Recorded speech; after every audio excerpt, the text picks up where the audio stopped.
এটা বাংলাদেশ আওয়ামী লীগ এত বড় একটা দল এইভাবে বাংলাদেশ থেকে নিষিদ্ধ হয়ে যাবে, আর এইগুলো আমরা চাই চাই দেখবো। আমাদের তো লজ্জা হওয়া উচিত, লজ্জা শরম নাই তো।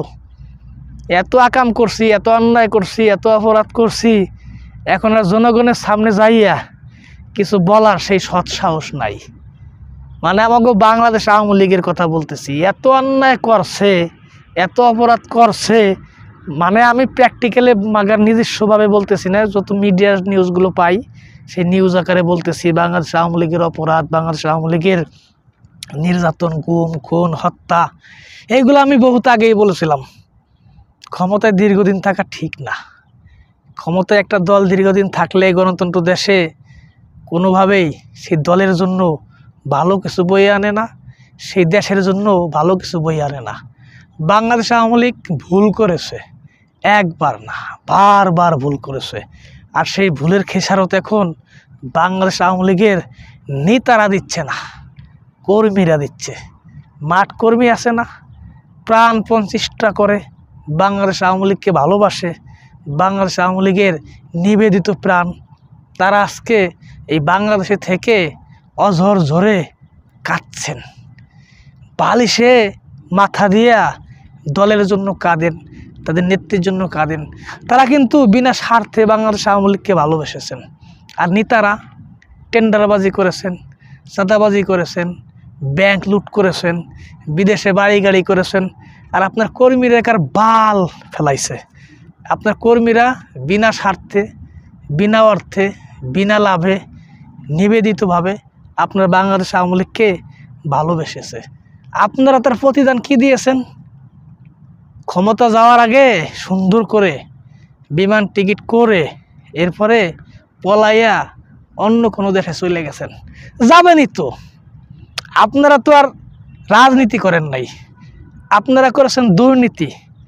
কারণ দুর্নীতি যারা করে তাদের সৎ সাহস থাকে না। আর আপনার কর্মীরা তো নিবেদিত প্রাণ, তারা তো দলকে বিনা স্বার্থে ভালোবেসেছে। আর আপনারা ভালোবাসার নাম ফুটেঙ্গি দেখাইয়া, ফুটেঙ্গিরি কইরা, দলের নাম বিক্রি কইরা, নেত্রীর নাম বিক্রি কইরা, বঙ্গবন্ধুর রক্ত, বঙ্গবন্ধুর দৌহিত্র এই স্লোগান লাগাইয়া বাংলাদেশ থেকে হাজার হাজার কোটি কোটি টাকা বিদেশে পাচার করেছেন, গাড়ি বাড়ি করেছেন।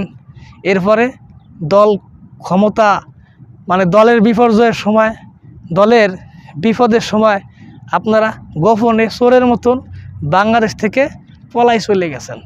আর বিপদে ফেলাই গেছেন আপনাদের কর্মীদেরকে, যারা বিনা স্বার্থে আপনাদের বাংলাদেশ আওয়ামী লীগকে ভালোবেসেছে। আর সেই বাংলাদেশ আওয়ামী লীগ বাংলাদেশ থেকেই বিতাড়িত, নিষিদ্ধ একটা সংগঠন হিসেবে সবার সামনে সম্মুখীন হয়েছে। এটা খুব লজ্জার কাকা। এত বড় একটা দল, এত নেতা কর্মী যে দলে, এত মানুষ যে দলে, সেই দলের আজকে এই করুণ অবস্থা কেন? এক চাটিয়া রাজনীতি করার জন্য, কর্মীদেরকে অবহেলা করার জন্য, আত্মীয় স্বজনদেরকে পদ পদবি দেওয়ার জন্য, ওই মামা, খালু, চাচা, ফুফু, দৌহিত্র, ওই বাল ছালকে জায়গা করে দেওয়ার জন্য আজকে শেখ হাসিনার এই অবনত, এই পরিস্থিতির শিকার। আজকে যদি শেখ হাসিনা এই সকল মামা, খালু, আত্মীয় স্বজনদেরকে জাগা না দিয়ে বাংলাদেশ আওয়ামী লীগের কর্মীদেরকে জাগা দিত না, তাহলে আজকে বাংলাদেশ আওয়ামী লীগের এই দুর্দশা, এই দুর্দিন দেখতে হইতো না। মাগার একটা মুক্তিযোদ্ধার দল, যে দলের মেন ভূমিকা মুক্তিযুদ্ধ, যে দলটা এই বাংলাদেশকে স্বাধীন করার জন্য এত বড় ভূমিকা রেখেছে, আজকে সেই দল সেই বাংলাদেশ থেকেই নিষিদ্ধ, সেই বাংলাদেশ থেকেই বিতাড়িত। কাদের জন্য? কি ভুল করেছেন? এই ভুল কোনো সময় কি আপনাদের ভিতরে অনুতপ্ত হয় না? ভিতরে মানে বেঁধে না? বাঁধবে কেন, বিধবে কেন? আকাম কুকাম করতে করতে ভিতরে তো সিল মাইরে দিছে আল্লাহ। এখন অন্যায় অপরাধ করার পরও বলে ওটাই ঠিক আছে, দুর্নীতি করার পরেও বলে ওইটাই ঠিক আছে, মানুষ খুন করার পরেও বলে ওইটাই ঠিক আছে। মানে আপনি যা করেন সেটাই ঠিক আছেন, কখন আপনি এটা করবেন? যখন আপনি অতিরিক্ত বেড়ে যাবেন, যখন মানুষকে মূল্যায়ন করবেন না, কর্মীকে মূল্যায়ন করবেন না, ক্ষমতাকে আপনি শ্রেষ্ঠ দেবতা মনে করবেন, তখনই আপনি এই অন্যায় অপরাধগুলো করবেন।